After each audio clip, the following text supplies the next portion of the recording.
4 பவுன் செயின் போட்டிருந்தேன். விஜய பாக்கிறதுக்காக வந்தேன், எப்படியாவது பாத்துட்டு போலான்னு. எங்க வீட்டுக்காரர் இப்பதான் வந்து ஒரு மாசம் லீவுல அவரு ரெஸ்ட் எடுக்காம வாங்க போகணும்னு பிடிவாதம் பண்ணி பையன் வெளியில இருக்கிறான். விஜய் ரொம்ப தீவிர ரசிக்காம எனக்கு பதில் நீங்க போங்கன்னு சொல்லி பார்க்க வந்தோம். நான் வர வழியில வந்து ஜாலியா வந்தோம். அந்த இடத்துல ஹிந்திக்காரன் 4-5 பேர் நானும் இவங்க நிக்கக்குள்ள எனக்கு ரொம்ப டவுட்டா இருந்துச்சு.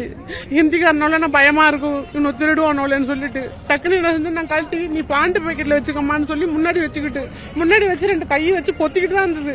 4 பேர் சேர்ந்ததுல எப்படிதான் இவனை பேண்ட் பாக்கெட்ல கை விட்டு எடுத்தானோ தெரியல. என் பொண்ணு பேண்ட் பாக்கெட்ல எடுத்த கடை புடிச்சிட்டான்.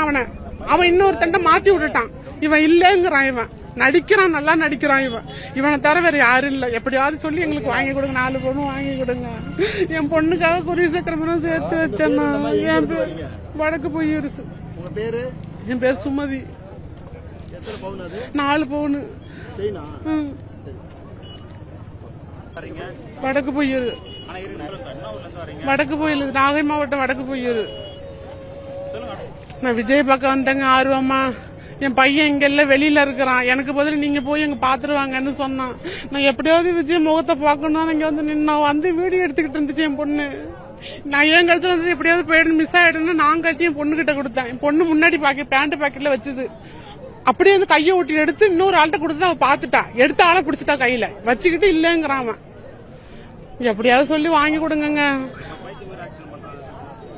அவன் பைத்தியம் கிடையாது, நல்லா தான் என் கூட தான் நின்னா. நான் பார்த்தேன்னு.